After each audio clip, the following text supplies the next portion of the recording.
मधुपुर गांव गंगा के किनारे बसा एक छोटा सा गांव था, जहां हरे भरे खेतों के बीच एक रहस्यमयी बरगद का पेड़ सदियों से खड़ा था। उसकी विशाल जड़ें किसी प्राचीन सर्प की तरह जमीन में गहराई तक फैली हुई थीं और उसकी मोटी घुमावदार शाखाएं आसमान को छू रही थीं, जैसे वे ब्रह्मांड के अनगिनत रहस्यों को अपने भीतर समेटे हुए हों।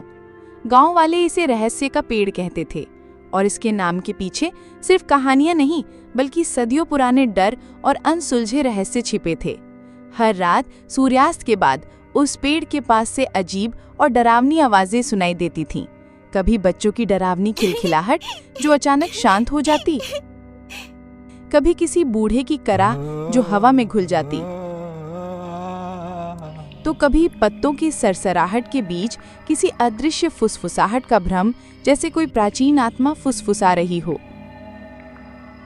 कुछ का मानना था कि पेड़ के नीचे प्राचीन काल का एक अतुलनीय खजाना छिपा है, जिसे सिर्फ भाग्यशाली और पवित्र हृदय वाले ही पा सकते हैं, जबकि कुछ का मानना था कि वहां बुरी आत्माएं और भटकती प्रेतात्माएं वास करती हैं, जो किसी भी राहगीर को अपने मायावी जाल में फंसाकर हमेशा के लिए कैद कर सकती हैं। इसी गहरे डर के कारण सूर्यास्त के बाद कोई भी उस पेड़ के पास जाने की हिम्मत नहीं कर। इसी गांव में रहता था रामू, एक गरीब किसान। उसकी छोटी सी झोपड़ी थी, जिसकी टूटी हुई छत बारिश में टपकती थी और जिसकी दीवारें मिट्टी और गोबर से बनी थीं। वो अपने सूखे खेतों में दिन रात एक कर मेहनत करता था। सुबह सूरज उगने से पहले उठकर और रात ढलने के बाद थककर सोता था। दोस्त था शेखर, जो हमेशा जल्दी अमीर बनने के सपने देखता था और अक्सर हवाई किले बनाता रहता था। उसकी बातों में अक्सर लालच की चमक और जल्दबाजी की धुन होती थी। वो हमेशा आसान रास्तों की तलाश में रहता था, भले ही उसके लिए दूसरों को नुकसान पहुंचाना पड़े। गांव में सूरज, एक लालची और क्रूर व्यापारी जिसका सूदखोरी का धंधा पूरे गांव में फैला था, भी रहता था। सूरज किसी भी कीमत पर लोगों की जमीनें हथियाने और उन्हें अपने अधीन रखने को तैयार रहता था। और फिर थी कलावती, एक बुजुर्ग रहस्यमयी महिला जो गांव के बाहर एक टूटे फूटे घर में रहती थी। उसके बारे में कहा जाता था कि उसे जड़ी बूटियों और प्राचीन विद्या का गहरा ज्ञान था और कुछ लोग उसे डायन भी कहते थे, जबकि कुछ उसे गांव की पुरानी कहानियों का जीवित संग्रह मानते थे। कलावती का घर गांव के बाहरी छोर पर था, जहां जंगली झाड़ियां और सन्नाटा पसरा रहता था। लोग उससे डरते भी थे, उसकी रहस्यमयी शक्तियों और उसकी अजीबोगरीब हरकतों के कारण, और जरूरत पड़ने पर उसके पास जाते भी थे अपनी समस्याओं का हल ढूंढने या भविष्य जानने के लिए। एक सुबह जब रामू अपने खेत में निराश बैठा था, सूरज अपने कुछ लठैतों के साथ वहां आया। उसकी चाल में घमंड और आंखों में क्रूरता थी, जैसे वो अपने शिकार पर टूट पड़ने को तैयार हो। रामू, कब तक इस बंजर जमीन को सींचेगा? देख रहा हूं तेरी मेहनत भी अब पानी मांग रही है और तेरे हाथ की लकीरें भी सूख गई हैं। इसे मुझे बेच दे, मैं तुझे तेरी औकात से भी ज्यादा पैसे दूंगा, ताकि तू अपनी झोपड़ी तो बचा सके और अपने परिवार को 2 वक्त की रोटी खिला सके। वैसे भी तेरा खेत अब किसी काम का नहीं। सूरज, ये जमीन मेरे बाप दादा की निशानी है। मेरी रगों में उनका खून है और ये जमीन मेरी आत्मा है। ये सिर्फ मिट्टी नहीं, मेरा वजूद है। मैं इसे नहीं बेचूंगा, चाहे कितनी भी मुसीबत आए। मैं अपनी आखिरी सांस तक इसके लिए लड़ूंगा। ठीक है, लेकिन याद रख, गरीबी और भूख तुझे झुकाएगी। जब भूख नाचती है तो ज़मीर भी बिक जाता है और इंसान अपने सिद्धांतों को भी भूल जाता है। वह अपने लठैतों के साथ चला गया, लेकिन उसकी आंखों में एक अजीब सी खतरनाक चमक थी, जैसे उसने कोई बहुत बड़ी गुप्त योजना बना ली हो। रामू जानता था कि सूरज सिर्फ धमकी नहीं दे रहा था, बल्कि वह अपनी बात पर अटल था और कुछ बड़ा करने की फिराक में था। उसी शाम रामू अपने दोस्त शेखर से मिलने गया। शेखर हमेशा जल्दी अमीर बनने की नई नई योजनाएं बनाता रहता था, चाहे वो गांव में चोरी छिपे जुए का अड्डा हो या जंगल से दुर्लभ जड़ी बूटियां निकालने की बात। उसकी हर बात में एक छिपी हुई स्वार्थ की गंध होती थी और वो हमेशा दूसरों का फायदा उठाने के मौके तलाशता रहता था। रामू, सुना है ना, रहस्य के पेड़ के नीचे एक पुराना खजाना छिपा है। गांव वाले सदियों से यही कहते आए हैं और मुझे लगता है कि इस बार ये सच है। मुझे एक पुराना नक्शा मिला है जिस पर कुछ अजीब प्रतीक बने हैं। अगर हम उसे ढूंढ लें तो सारी गरीबी खत्म, हम राजाओं की तरह रहेंगे। तू अपने खेत को सोने से पाट सकेगा और मैं एक बड़ा महल बनाऊंगा जिसे देखकर दुनिया हैरान रह जाएगी। शेखर, ये सब गांव वालों की बनाई कहानियां हैं, सिर्फ डरने के लिए। कौन सा खजाना? और उस पेड़ के पास तो भूत प्रेत का डर है। तूने खुद कितनी कहानियां सुनी हैं? उस पेड़ के बारे में हर कहानी खून और शाप की बात करती है। डरने की क्या बात, अंधविश्वास है सब। डरपोक लोग ही कहानियां गढ़ती हैं। हम दोनों मिलकर जांच करेंगे, पूरी रात वहीं रुकेंगे। अगर खजाना मिला तो आधा आधा बांट लेंगे, दोस्ती में कोई कमी नहीं। शेखर की बातों में रामू को हमेशा से थोड़ी चालाकी दिखती थी, लेकिन इस बार उसकी उत्सुकता कुछ ज्यादा ही थी। उसकी आवाज में एक अजीब सी जल्दबाजी थी, जैसे वो कोई मौका हाथ से जाने नहीं देना चाहता था। रामू ने शेखर की बात को मजाक में डाल दिया, लेकिन उसके मन में एक सवाल कौंध गया। क्या वाकई उस पेड़ में कोई रहस्य था और शेखर की इतनी उत्सुकता के पीछे सिर्फ दोस्ती थी या कुछ और? क्या उसने सूरज की योजना के बारे में कुछ सुन लिया था या उसके पास वाकई कोई नक्शा था? शेखर के पास कौन सा नक्शा था? क्या वो वाकई रामू का दोस्त था या उसकी अपनी कोई छिपी मंशा थी जिसे वो दोस्ती की आड़ में पूरा करना चाहता था? सूरज की चाल क्या थी? क्या वो सिर्फ जमीन चाहता था या खजाने के बारे में भी उसे कुछ पता था? अगले दिन गांव में एक अजीब सी अफवाह फैली। कहा गया कि कलावती, वो बुजुर्ग रहस्यमयी महिला जिसने कई दशकों से गांव से दूरी बना रखी थी, ने रहस्य के पेड़ के बारे में कुछ देखा था। एक सपना, एक दर्शन या शायद कोई प्राचीन भविष्यवाणी जो सदियों से छिपी थी। रामू और शेखर दोनों ही उत्सुकता से भरे उसके घर गए। कलावती का घर गांव के एक कोने में था, जहां सन्नाटा पसरा रहता था और चारों ओर सूखी जड़ी बूटियों की तेज अजीब सी गंध फैली हुई थी। उसके घर की दीवारों पर अजीबोगरीब नक्शे खुदे थे, जिनमें पुराने प्रतीकों और तारों की चाल का जिक्र था, और कोने में ताड़ के पत्ते पर लिखी जीर्ण शीर्ण पोथियां और प्राचीन किताबें बिखरी पड़ी थीं। हर चीज रहस्यमयी और पुरानी लग रही थी, जैसे वो किसी और समय से जुड़ी हो। रामू, शेखर, मैंने सपने में देखा है। उस बरगद के नीचे एक प्राचीन खजाना है जो केवल सच्चे दिल वाला पा सकता है। लेकिन सावधान, उस पेड़ की रक्षा एक बहुत पुरानी, शक्तिशाली अदृश्य शक्ति करती है। वो शक्ति हर उस व्यक्ति पर कहर ढाती है जिसकी नीयत में खोट हो, जो लालच से भरा हो। उसके लिए पेड़ एक भयानक जाल बन जाता है जहां से कोई वापस नहीं लौटता। कलावती माँ, हमें वो खजाना चाहिए। बताओ क्या करना होगा? हम कुछ भी करेंगे। मैं अपनी जान भी दांव पर लगाने को तैयार हूँ।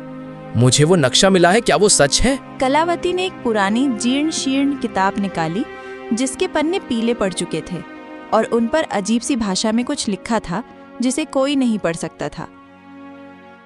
इस किताब में लिखा है कि खजाने को पाने के लिए 3 चीजें चाहिए: साहस, विश्वास और बलिदान। लेकिन रास्ता धोखे और मायाजाल से भरा है। हर कदम पर परीक्षा होगी, हर मोड़ पर जाल बिछे होंगे जो तुम्हारी आत्मा को परखेंगे। उसने एक पन्ना दिखाया जिस पर एक जटिल प्रतीक बना हुआ था, जो शेखर के नक्शे पर बने प्रतीक जैसा ही था। ये प्रतीक हमें सही रास्ता दिखाएगा, लेकिन इसे समझना आसान नहीं। ये सिर्फ उन्हीं के लिए है जो इसे समझने के योग्य हैं। जो इस प्रतीक को समझेगा वही पहला कदम उठा पाएगा। उसने फिर वो पन्ना छिपा लिया। रामू को कलावती की बातों पर पूरी तरह यकीन नहीं हुआ। उसे लगा कि कलावती कोई खेल खेल रही है या उसे भ्रमित कर रही है। उसने पूछा, कलावती माँ, तुम्हें ये सब कैसे पता? क्या तुम हमें बेवकूफ बना रही हो या तुम हमें अपने किसी जाल में फंसाना चाहती हो? ये सिर्फ कहानियां हैं या कुछ और? रामू, सच्चाई को जानने के लिए साहस चाहिए और मुझ पर विश्वास करने के लिए भी। अगर तुम तैयार हो और तुम्हारी नीयत साफ है तो आज रात हम पेड़ के पास जाएंगे। वहां तुम्हें पहला संकेत मिलेगा, एक ऐसा संकेत जो तुम्हें बताएगा कि तुम सही रास्ते पर हो या नहीं, और तुम्हारे सामने पहली पहेली आएगी। कलावती ने फिर से उस पन्ने पर हाथ रखा जिस पर प्रतीक बना था। और एक पल के लिए उसकी आंखों में एक अजीब सी चमक आई, जैसे वो कोई गहरा रहस्य छिपा रही हो या वो खुद उस रहस्य का हिस्सा हो। रामू को लगा कि उसने कुछ और भी छिपाया है, कुछ ऐसा जो इस कहानी को पूरी तरह बदल सकता है। क्या कलावती शेखर के नक्शे के बारे में जानती थी? कलावती की बातों में कितनी सच्चाई थी? क्या वो वाकई खजाना ढूंढने में मदद करना चाहती थी या उसका कोई और मकसद था? क्या वो कोई रहस्य छिपा रही थी, और अगर हाँ तो क्यों? रामू, शेखर और कलावती ने रात को पेड़ के पास जाने की योजना बनाई। सूरज को इसकी भनक लग गई, क्योंकि उसके जासूस पूरे गांव में फैले हुए थे जो उसे हर छोटी बड़ी खबर देते थे। वह चुपके से उनके पीछे चल दिया। उसकी नीयत खजाने पर थी और वह किसी भी कीमत पर उसे हासिल करना चाहता था, भले ही उसे किसी की जान लेनी पड़े। रात के अंधेरे में बरगद का पेड़ पहले से कहीं ज्यादा डरावना लग रहा था। उसकी विशाल जड़ें सांपों की तरह जमीन पर फैली हुई थीं, जो अंधेरे में और भी भयानक दिख रही थीं, और उसकी मोटी शाखाएं आसमान को छू रही थीं, जैसे वे डरावने हाथ हों जो उन्हें अपनी ओर खींच रहे हों या उन्हें फाड़ने को तैयार हों। हवा में साई साई की एक अजीब सी आवाज़ थी, जैसे पेड़ खुद कोई रहस्य फुसफुसा रहा हो या किसी अदृश्य आत्मा की कराह हो।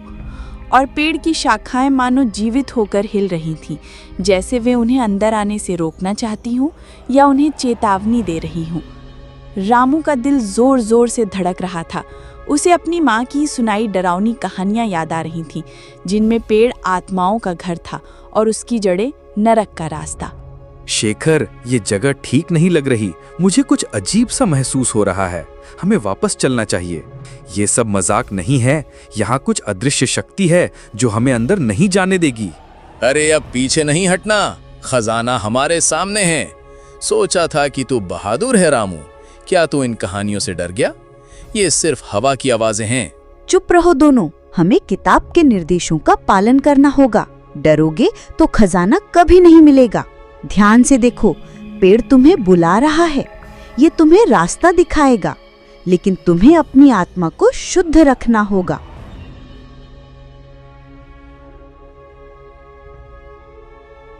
कलावती ने अपनी जीर्ण शीर्ण किताब खोली और एक पुराना जटिल मंत्र पढ़ा, जिसकी भाषा किसी को समझ नहीं आ रही थी, लेकिन उसकी गूंज दिल को कंपा रही थी। मंत्र खत्म होते ही अचानक पेड़ की जड़ों के पास जमीन हिलने लगी, जैसे नीचे कुछ हलचल हो रही हो, और मिट्टी ऊपर उठने लगी एक अजीब सी रोशनी के साथ। एक पुराना जंग लगा ताला दिखाई दिया, जो जमीन में धंसा हुआ था और अजीब प्रतीकों से सजा था, जो अंधेरे में चमक रहे थे, जैसे वे जीवित हों। देखा रामू, मैंने कहा था ना, खजाना यही है। हम अमीर बनने वाले हैं। हम सब मुसीबतों से बाहर निकल जाएंगे। अब बस इसे खोलना है। इस ताले को खोलने के लिए 3 चीजें चाहिए: एक साहसी का खून, एक विश्वासी का आंसू और एक बलिदान। ये तीनों चीजें एक साथ पवित्र भावना से अर्पित की जानी चाहिए। कोई भी लालच या स्वार्थ इसे भंग कर देगा, और खजाने के संरक्षक तुम्हें कभी माफ नहीं करेंगे। रामू ने साहस दिखाते हुए अपना हाथ काटा और खून की कुछ बूंदें ताले पर डाली। ताला हल्का सा चमक उठा और उस पर बने प्रतीक तेजी से जलने लगे, जैसे वे आग पकड़ रहे हों। शेखर ने अपनी माँ की याद में आंसू बहाए और ताले पर डाले। आंसू गिरते ही ताले से एक धीमी रहस्यमयी गूंज सुनाई दी, जैसे पेड़ खुद बोल रहा हो या कोई अदृश्य शक्ति जगा हो। लेकिन बलिदान का मतलब क्या था? कलावती ने अभी तक कोई संकेत नहीं दिया था। बलिदान का मतलब है कि तुम में से कोई अपनी सबसे कीमती चीज यहाँ छोड़ देगा। ये त्याग की निशानी होगी जो खजाने के देवता को संतुष्ट करेगी और तुम्हें उसकी कृपा मिलेगी। यह सिर्फ एक वस्तु नहीं, तुम्हारी आत्मा का अंश होगा। रामू ने अपनी माँ की दी हुई एक पुरानी चांदी की अंगूठी निकाली, जो उसके लिए सबसे कीमती थी। उसकी माँ की आखिरी याद, और उसने कभी उसे खुद से दूर नहीं किया था। उसने आंखें बंद करके उसे ताले के पास रख दिया। उसके चेहरे पर दर्द और दृढ़ता थी। शेखर ने अपनी जेब से एक पुराना चमचमाता सिक्का निकाला, जो उसके दादाजी का था। वो उसे देने में हिचकिचा रहा था, उसके हाथ कांप रहे थे। उसके चेहरे पर लालच साफ दिख रहा था, लेकिन खजाने की भूख ने उसे मजबूर किया। उसने भी उसे रख दिया, लेकिन कलावती ने कुछ नहीं दिया। कलावती माँ, तुमने बलिदान में कुछ क्यों नहीं दिया? तुमने हमें धोखा दिया है। ये कैसा बलिदान है? मेरा बलिदान मेरा समय है जो मैं तुम्हें दे रही हूँ, और मेरा ज्ञान जो मैं तुम्हें इस यात्रा में दे रही हूँ। तुम दोनों ने जो दिया वो तुम्हारे लिए कीमती था, मेरे लिए नहीं। मेरा बलिदान अलग है और तुम इसे अभी नहीं समझोगे। मेरा जीवन ही मेरा बलिदान है। रामू को शक हुआ, लेकिन तभी ताला एक तेज गड़गड़ाहट जैसी आवाज के साथ खुल गया, जैसे सदियों का रहस्य खुल रहा हो, और जमीन भी कांपने लगी। जमीन में एक गहरा अंधेरा गड्ढा दिखाई दिया, जिसमें एक चमकता हुआ पुराना संदूक रखा था। उसकी चमक इतनी तेज थी कि आंखें चौंधिया गईं, और उसमें से एक अजीब सी मीठी सुगंध आ रही थी जो मन को भ्रमित कर सकती थी। कलावती ने बलिदान नहीं दिया, लेकिन ताला खुल गया। क्या उसने मंत्र में कुछ छिपाया था, या उसके ज्ञान का दावा सिर्फ एक बहाना था? क्या वो इन दोनों को सिर्फ मोहरा बना रही थी, या वो इस खजाने से जुड़ी किसी और गुप्त योजना का हिस्सा थी? क्या उसके जीवन का बलिदान ही वो थी, या कोई और गहरा राज था? तभी सूरज अचानक झाड़ियों से निकला। उसकी आंखों में लालच और जीत की चमक थी, जैसे उसने अपनी चाल में जीत हासिल कर ली हो। उसके पीछे उसके लठैत भी थे, जो हथियारों से लैस थे। ये खजाना मेरा है। तुम सब बेवकूफ बन गए। मैंने तुम सब पर नजर रखी हुई थी। अब तुम सब यहाँ से निकलो, या तुम सब का अंजाम बहुत बुरा होगा। उसने शेखर को एक जोरदार धक्का दिया, जो संभल नहीं पाया और नीचे गिर पड़ा। उसका सिर जमीन से टकराया और वो दर्द से कराहने लगा। सूरज संदूक की ओर दौड़ा। उसकी सांसें तेज हो रही थीं और उसकी आंखों में सिर्फ धन की चमक थी।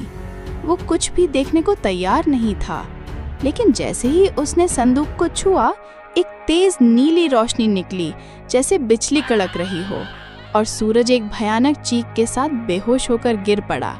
उसका शरीर तेजी से कांपने लगा। उसके लठैत भी डर कर भाग गए। अपनी जान बचाने के लिए उन्होंने अपने हथियार भी वहीं छोड़ दिए।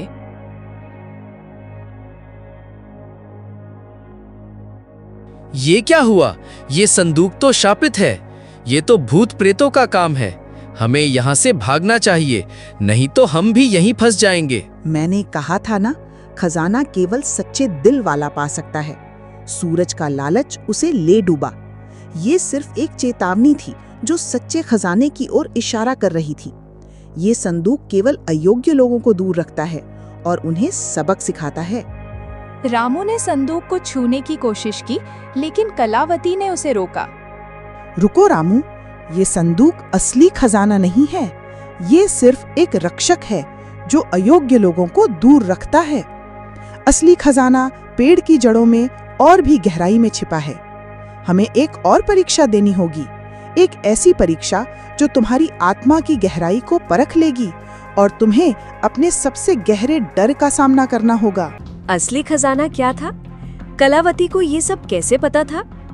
क्या वो पेड़ की रक्षा करने वाली शक्ति का हिस्सा थी, या वो खुद कोई गुप्त ज्ञान रखती थी? अगला परीक्षण क्या था, और क्या रामू उसे पास कर पाएगा? क्या उस संदूक में कोई और रहस्य छिपा था?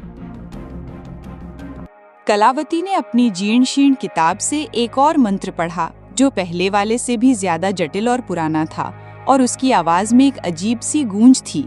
मंत्र खत्म होते ही पेड़ की जड़ों से एक छोटा सा चमकीला पौधा निकला, जिसके फूल सुनहरे थे और उनसे एक दिव्य मनमोहक सुगंध आ रही थी जो मन को शांत कर रही थी। ये फूल सामान्य फूलों से बिल्कुल अलग थे। वे हवा में तैर रहे थे, जैसे वे इस दुनिया के न हों, और उनकी चमक अंधेरे में रास्ता दिखा रही थी, जैसे वे स्वयं प्रकाश हों। ये फूल अमर हैं।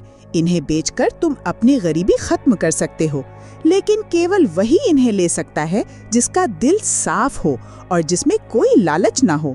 जो इन्हें लालच से छुएगा वो इन्हें खो देगा, और उसे कभी सुख नहीं मिलेगा, बल्कि उसे भयानक परिणाम भुगतने पड़ेंगे। रामू ने एक फूल उठाया और उसे शांति और खुशी महसूस हुई। फूल उसके हाथ में चमकने लगा और उसकी चमक रामू के चेहरे पर एक अजीब सी रोशनी ला रही थी, जैसे वह स्वयं प्रकाशित हो गया हो। शेखर ने भी एक फूल लिया, लेकिन उसका फूल उसके हाथ में आते ही मुरझा गया और फिर धूल में बदल गया। शेखर के चेहरे पर निराशा और क्रोध साफ दिख रहा था और उसकी आंखों में भयानक दर्द था। ये क्या हुआ? मेरा फूल क्यों मुरझा गया? कलावती माँ, तूने मुझसे झूठ कहा है। तू हमें बेवकूफ बना रही है। लालच और धोखा तुम्हें कभी सुख नहीं देगा शेखर। ये फूल केवल उन्हीं के लिए हैं जो निस्वार्थ हैं और जिनकी आत्मा शुद्ध है। तुम्हारी आत्मा में लालच भरा है, इसलिए ये फूल तुम्हें स्वीकार नहीं करते, बल्कि तुम्हें अस्वीकार करते हैं। कलावती माँ, तुम्हें ये सब कैसे पता? और तुमने बलिदान क्यों नहीं दिया? तुम कौन हो? क्या तुम इस पेड़ की रखवाली करती हो? रामू, मैंने तुम्हें रास्ता दिखाया। मेरा बलिदान मेरी सच्चाई थी। मेरा विश्वास था कि तुम इसे ढूंढ सकते हो, और तुम में वो सच्चाई थी। मैं इस पेड़ की संरक्षक नहीं हूँ, लेकिन मैं उन प्राचीन ज्ञान की रखवाली करती हूँ जो इस खजाने तक पहुँचाते हैं। मेरे पूर्वज इस पेड़ और इसके रहस्य के बारे में जानते थे, और उन्होंने ये ज्ञान पीढ़ी दर पीढ़ी सौंपा है। मैं इस ज्ञान की अंतिम कड़ी हूँ। उसकी आंखों में एक चमक थी, जैसे वो कुछ और भी छिपा रही हो, कोई गहरा रहस्य जो रामू अभी नहीं समझ सकता था, लेकिन जिसे जानने का समय आ गया था। कलावती ने असली खजाने का रहस्य पहले ही जान लिया था, लेकिन उसने रामू और शेखर को सिर्फ आधा सच बताया। क्या वो अपनी पहचान छिपा रही थी? क्या वो इस ज्ञान का उपयोग किसी और उद्देश्य के लिए कर रही थी, या वो इस खजाने से जुड़ी किसी और बड़ी शक्ति का हिस्सा थी? क्या वो कोई प्राचीन रहस्यमयी समाज से संबंध रखती थी, जिसकी जिम्मेदारी इस खजाने की रक्षा करना थी? शेखर को गुस्सा आ गया। उसने सोचा कि कलावती उसे बेवकूफ बना रही है और वह अकेला ही सारे फूल हड़पना चाहती है। उसने रामू से कहा, रामू, ये कलावती माँ हमें बेवकूफ बना रही है। सारा खजाना वो खुद लेना चाहती है। ये सब उसका नाटक है। हमें यहाँ से भागना चाहिए। शेखर ने कलावती पर हमला करने की कोशिश की। उसकी आंखों में गुस्सा और लालच साफ दिख रहा था। वो तलवार की तरह कलावती की ओर लपका, लेकिन तभी पेड़ की शाखाएं तेजी से हिलने लगी और एक अजीब सी डरावनी आवाज गूंजी, जैसे पेड़ खुद बोल रहा हो या किसी अदृश्य शक्ति ने आवाज दी हो जो शेखर को चेतावनी दे रही थी। शेखर डर के मारे पीछे हट गया। उसका शरीर कांप रहा था और उसके हाथों से तलवार छूट गई, जैसे वो जल रही हो। शेखर, तू मेरा दोस्त है, फिर भी तुझ में इतना लालच है। कलावती माँ सही कह रही है। खजाना सच्चाई का है, लालच का नहीं। तूने मेरी दोस्ती का भी अपमान किया है और अब इस पवित्र स्थान को भी अपवित्र कर रहा है। शेखर ने अपनी गलती मानी, लेकिन उसकी आंखों में लालच अभी भी था। एक ऐसी भूख जो मिटने का नाम नहीं ले रही थी, जैसे वो उसके खून में समा गई हो। उसने चुपके से एक और सुनहरा फूल तोड़ने की कोशिश की, इस बार और तेजी से। उसने सोचा कि कोई उसे देख नहीं रहा। उसने फूल तोड़ लिया और भागने की कोशिश की, लेकिन जैसे ही वो गांव की ओर भागा, फूल उसके हाथ में जलने लगा और फिर राख में बदल गया। एक अजीब सी ऊर्जा ने उसे पीछे धकेला और वो जमीन पर गिर पड़ा। उसके शरीर में भयानक दर्द होने लगा और उसे लगा कि उसकी आत्मा जल रही है। शेखर ने रामू और कलावती को धोखा देने की कोशिश की, लेकिन उसका लालच उसे ले डूबा। पेड़ ने खुद उसे सजा दी, ये दिखाते हुए कि प्रकृति कभी लालच का साथ नहीं देती और उसके नियम बहुत कठोर होते हैं। क्या शेखर फिर से कोई साजिश रचेगा? क्या पेड़ की शक्ति उसे सबक सिखाएगी या उसे हमेशा के लिए बांध लेगी? क्या सूरज के लठैट वापस आएंगे और इस बार उनका क्या इरादा होगा? सूरज, जो अभी भी बेहोश पड़ा था, धीरे धीरे उठने लगा। उसकी आंखों में बदला लेने की आग थी, जो पहले से कहीं ज्यादा भयंकर थी, और उसके चेहरे पर एक भयानक मुस्कान थी। उसने रामू को देखा, जिसके पास अभी भी चमकीला सुनहरा फूल था, और उसकी आंखों में ईर्ष्या साफ झलक रही थी। तो ये है असली खजाना, मैं इसे नहीं छोड़ूंगा। ये मेरा है, अब कोई मुझे रोक नहीं पाएगा। उसने रामू पर हमला किया। उसके हाथों में पत्थर था। वह रामू को मारना चाहता था, लेकिन इस बार कलावती तेजी से आगे आई। उसकी चाल में एक अजीब सी फुर्ती थी, जैसे वो हवा में तैर रही हो। उसने एक और मंत्र पढ़ा और पेड़ से कुछ विशाल जड़ें निकली, जिन्होंने सूरज को जकड़ लिया, जैसे वे उसे निगलने को तैयार हों, और उसकी चीखें हवा में गूंजने लगी। सूरज चीखने लगा, उसकी आवाज जंगल में गूंजी, लेकिन वह हिल नहीं पा रहा था। लालच तुम्हें हमेशा अंधेरे की ओर ले जाएगा सूरज।